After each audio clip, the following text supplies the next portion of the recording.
Welcome to Vimal commerce my YouTube channel. अभी business study में आज तीसरे टॉपिक यानी इंट्रोडक्शन बिजनेस के बाद हम प्रोफेशन के बारे में जानेंगे। मैंने बताया था आपको economic activities equal to business plus profession plus employment. आज हम लोग कल बिजनेस जाने थे, आज हम लोग प्रोफेशन के बारे में जानते हैं। ठीक है, इससे इकोनॉमिक एक्टिविटीज इकोनॉमिकल बात है पैसे का, तो जो पहली बार चैनल को देख रहे हैं वो सब्सक्राइब कर ले। ठीक है, ये मेरा बेनिफिट होगा, आप चैनल सब्सक्राइब करेंगे तो। प्रोफेशन में जानते हैं, बिजनेस तो आप जान गए ना कि किसी भी सामान को हम कहीं से खरीद के लाए रेगुलर वे में बेच रहे हैं, कोई डाउट नहीं। तो अब हम क्या जानते हैं, profession. Profession refer to that economic activities. पहले ही दिन बताए थे कि प्रोफेशन और बिजनेस दोनों इकोनॉमिक एक्टिविटीज है, दोनों है।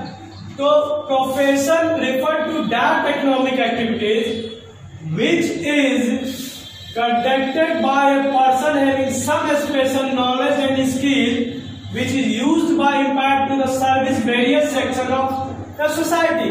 यानी कहने का मतलब है प्रोफेशन एक ऐसा इकोनॉमिक एक्टिविटीज है, एक ऐसा आर्थिक क्रिया है, या कह सकते हैं प्रोफेशन एक कमाने का एक ऐसा जरिया है जिसमें which is conduct by person, एक व्यक्ति जिसके पास स्पेशल नॉलेज होता है और अपने उस नॉलेज या स्किल के द्वारा, स्किल यानी कह सकते हैं कि उसके पास ज्ञान है, क्वालिटी है, वो काम करने में निपुण्य है, which is used in part two service various section of the society. और वो सोसाइटी यानी समाज में जो विभिन्न तरह के जो सेक्टर है, वेरियस माने बहुत प्रकार के सेक्टर है, एक ही सेक्टर नहीं है, उसमें वो अपना सर्विस प्रोवाइड करता है। जैसे वकील हो गया, लॉयर, कोई भी बन जाएगा, हम लॉयर बन जाएंगे। अभी उसके लिए क्या पड़ेगा, एक स्पेशल लॉ का कॉलेज इंस्टीट्यूट से ट्रेनिंग पढ़ाई करना पड़ेगा, ट्रेनिंग लेना पड़ेगा, तब लॉयर बनेंगे और समाज को क्या सेवा देंगे, हम केस उस लड़ लेंगे। अभी तो न्यूज में छाया होगा, देखें जो वकील कितने डिमांड में है, ये वकील नहीं तो वो वकील काम करने करेगा। ज्यादा नहीं बोलेंगे, पर्सनल डोंट बी पर्सनल। ठीक है, तो वकील, डॉक्टर, हम कॉमर्स लिए डॉक्टर बन सकते नहीं ना। डॉक्टर बनने के लिए हमको क्या साइंस लेना चाहिए, साइंस लेने के बाद बायो होना चाहिए, फिर एमबीबीएस। अब बायो से ग्रेजुएशन कर गए फिर भी डॉक्टर नहीं बन सकते, एमबीबीएस करेंगे। मैं किसी भी रिकॉग्नाइज्ड मेडिकल संस्थान से, वो इंडिया का हो या विदेश का हो, सर्टिफिकेट हमको लेना होगा, तब ना डॉक्टर होगा। डॉक्टर क्या करता है, अपने पेशेंट वगैरह को सर्विस प्रोवाइड करता है, हो गया। टीचर, अगर बीएड किए हुए हैं, पीएचडी किए हुए हैं, या कोचिंग चलाने के लिए भी, अगर मान लीजिए कि बहुत लोग कोचिंग चला रहे हैं जो पीएचडी बीएड नहीं भी किए हुए हैं, तो कम से कम बीकॉम एमकॉम एक अच्छा क्वालिफिकेशन चाहिए, तभी ना आपको पढ़ा पाएंगे। किसी स्कूल कॉलेज में नौकरी के लिए जाए तो आपको बोलता है कि बीएड किए हुए तो अच्छी सैलरी मिलती है। तो क्या समझ में आ रहा कि एक अच्छा नॉलेज होना चाहिए, एक रिकॉग्नाइज्ड ऑर्गेनाइजेशन या संस्था से, इंस्टीट्यूट से। ठीक है, और वो क्या होता है, अपने अंदर गुण होता है। जैसे बिजनेस में हम समझाते हैं, कोई सामान बेच दिए चला गया, प्रोफेशन में क्या होता है, उसके अंदर एक एबिलिटी होती है, गुण होती है, स्किल होता है, जिससे वो सर्विस प्रोवाइड करता है सोसाइटी को। ठीक है, यहां तक समझे कोई प्रॉब्लम, प्रोफेशन क्लियर। अब करेक्टिसिटी ऑफ प्रोफेशन, बिजनेस में ही ट्रिक समझाया था। अगर आपका डिफिनेशन क्लियर है तो आप बुक को एक बार पढ़ते हैं तो आपको करेक्टिसिटी भी मिल जाएगा। करेक्टिसिटी बोलिए, फीचर्स बोलिए, सेम ही बात हो जाता है। स्पेशल नॉलेज एंड टेक्निक, अभी डिफिनेशन में समझाना कि स्पेशल नॉलेज होना चाहिए, जिस सेक्टर में आपको प्रोफेशन करना है उसका नॉलेज होना चाहिए। कॉमर्स का टीचर बनना है तो कॉमर्स ही नहीं, कोई साइंस फिजिक्स केमिस्ट्री पढ़ाए, कॉमर्स वाले बच्चों को पढ़ाएगा। डॉक्टर बनना है तो साइंस में नॉलेज होना चाहिए, इंजीनियर बनना है तो साइंस का नॉलेज होना चाहिए, है कि नहीं। वकील बनना है तो लॉ आना चाहिए, सीए बनना है तो आईकॉम करना ही होगा, कॉमर्स का बेसिक नॉलेज लेके फिर इंडियन इंस्टीट्यूट ऑफ जो चार्टर्ड अकाउंटेंट है उससे हमको पढ़ना होगा। तो एक स्पेशल नॉलेज होगा तभी हम अकाउंटेंट बनेंगे। छोटा अकाउंटेंट बने या बड़ा, बेसिक्स तो आईकॉम बीकॉम ये सब करना ही ना पड़ेगा। सीए बनना है, चार्टर्ड अकाउंटेंट बनना है, तो वहां से सीएस बनना है तो सीएस का ट्रेनिंग लेना होगा। तो ट्रेनिंग जो बोल रहे हैं formal education and training, formal training लेना होगा, बिना ट्रेनिंग लिए काम चलेगा। हम पढ़ लिए बीएड में आप में या सीए में एमबीबीएस में कोई भी डॉक्टरी पढ़ लेता है ना, जैसे किताब का रट्टा मार के अगर एग्जाम पास करके तो हम डॉक्टर नहीं हो जाएंगे, उसके लिए प्रैक्टिस करवाया जाता है। सीनियर डॉक्टर के अंदर में जो जूनियर डॉक्टर सुनते हैं उन्हीं को बोला जाता है, क्योंकि अभी वो ट्रेनिंग पीरियड में जब भी कोई सीए क्वालिफाई करता है तो उसका एक रूल है कि कम से कम इतने दिन आपको एक सीए के अंदर में ट्रेनिंग लेना ही होगा, काम कैसे किया जाता है, नहीं तो आप सीए नहीं बनिएगा। क्योंकि आप अपने सीनियर के साथ काम करिएगा तब न जानिएगा कैसे किया जाता है, क्या किया जाता है। तो वो ट्रेनिंग। अब क्या कहता है establishment of representative professional association, यानी एक ऐसे संस्थान का संगठन हो जो इन लोगों पे ध्यान दे। हर प्रोफेशनल के लिए एक ऐसा ऑर्गेनाइजेशन है, हर प्रोफेशन के लिए, जैसे एमबीबीएस के डॉक्टरों के लिए एक ऑर्गेनाइजेशन है, वकील के लिए अलग है, सीए वालों के लिए अलग है, कि उनके द्वारा बनाए गए रूल एंड रेगुलेशन को आपको फॉलो करना है, आपको अपने काम के प्रति ईमानदार रहना है। ये देखने की जो मेरे सदस्य है, जो उनको कोई प्रॉब्लम ना हो, उनको ट्रेनिंग कैसे मिले, वो काम सही से कर रहे हैं यानी, ये सब देखने की ऑर्गेनाइजेशन ये संस्था करेगी। कोड ऑफ कंडक्ट मतलब होता है रूल एंड रेगुलेशन, जो प्रोफेशन करे उसका एक रूल एंड रेगुलेशन होता है ना। डॉक्टर का भी रूल एंड रेगुलेशन है, सीए का भी रूल एंड रेगुलेशन है, वकील का भी है। सब अपने संस्थान के द्वारा जो प्रोफेशन क्या है, जिस इंस्टीट्यूट से सीखा है, जो उसके मेंबर्स और सदस्य जो रूल एंड रेगुलेशन है उसको फॉलो करना पड़ता है। प्रोफेशन का अगला मोटिव है सर्विस मोटिव। बिजनेस में मोटिव होता है प्रॉफिट कमाना और अच्छी क्वालिटी देना, लेकिन प्रोफेशन में मोटिव होता है सर्विस मोटिव।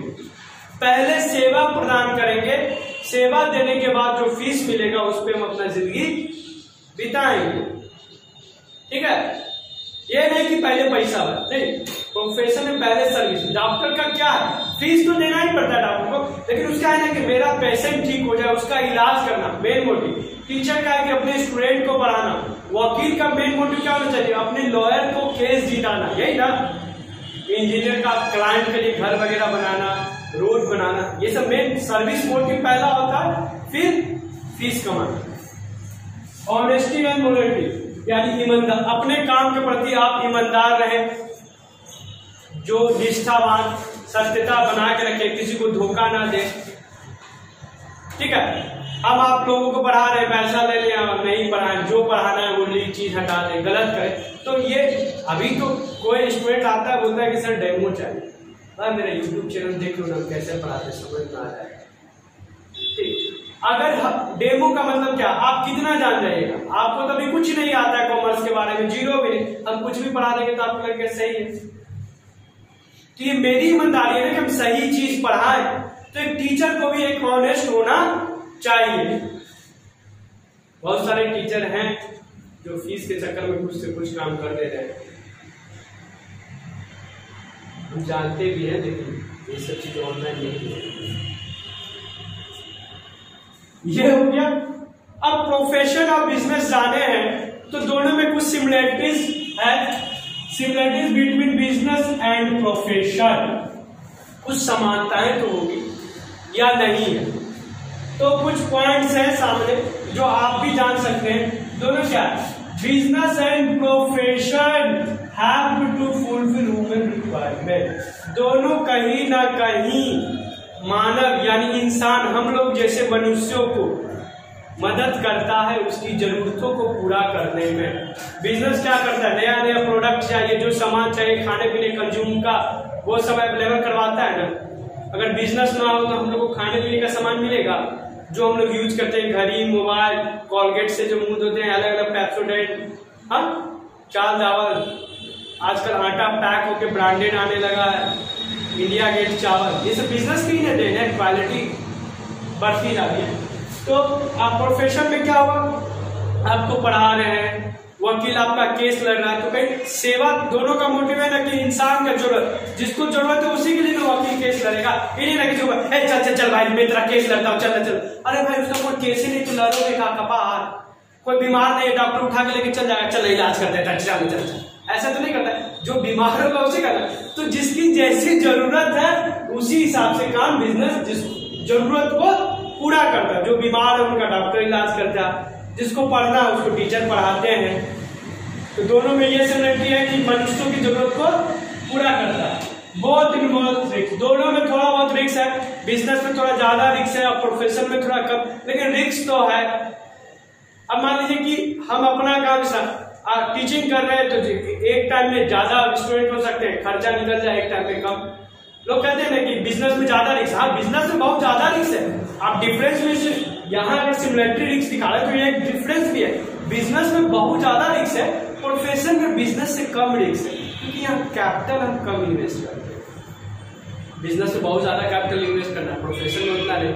यहाँ क्या आपको बेंच कुर्सी टेबल चाहिए, एक छोटा सा रूम भी देगा, जितनी मेरी कैपेसिटी है उतना में पढ़ाना स्टार्ट कर सकते हैं, है ना।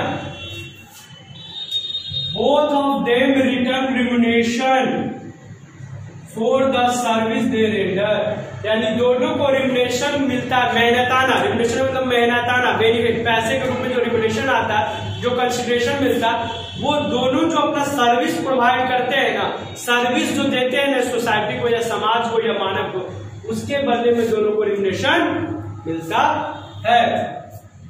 The object of both business and profession is to earn profit, और दोनों का मेन मोटिव है सर्विस प्रोवाइड करने के बाद प्रॉफिट। प्रॉफिट बोले तो पैसा कमाने का। क्या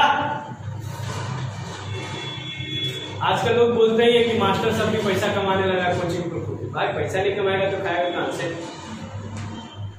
है ना।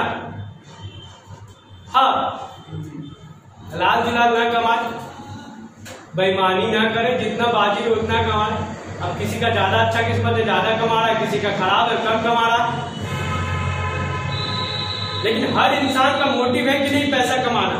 मोटिव क्या, मनी इज नेसेसरी, मनी जरूरत है। हाँ ये है, मनी सब कुछ नहीं है, पर जरूरत तो है हमारे जीने के लिए, खाने पीने के लिए, सब चीज तो पैसे से ही आएगा। तो बिना, तो हर इंसान कुछ भी कर रहा है तो पैसे के लिए ही कर रहा है, और पैसे को इस पापी पेट के लिए। अगर भूख प्यास ना लगे तो आई थिंक पैसे की उतनी जरूरत ना पड़े। मोबाइल वगैरह लॉकडाउन आप लोगों को सिखा चुका है कि बहुत चीजों के बिना आप जिंदा रह सकते हैं, है ना, लेकिन खाने पीने के बिना नहीं। आप मॉल वगैरह बिना घूमे, इको पार्क बिना घूमे, 3 महीना 4 महीना घर में बैठ के टीवी पे रामायण देख के इधर धार्मिक बातें करके जिंदा रह सकते हैं, लेकिन खाना मिलना चाहिए। बड़ा मजा आया था उसमें, रामायण देखिए, बचपन में नहीं देख पाए थे, पूरा रामायण देखिए और स्पीड में मजा आ गया। ये प्रोफेशन समझ में आया ना, बिजनेस का प्रोफेशन समझ में आएगा, ठीक है। फिर मिलते हैं नेक्स्ट टॉपिक के साथ अगले वीडियो में।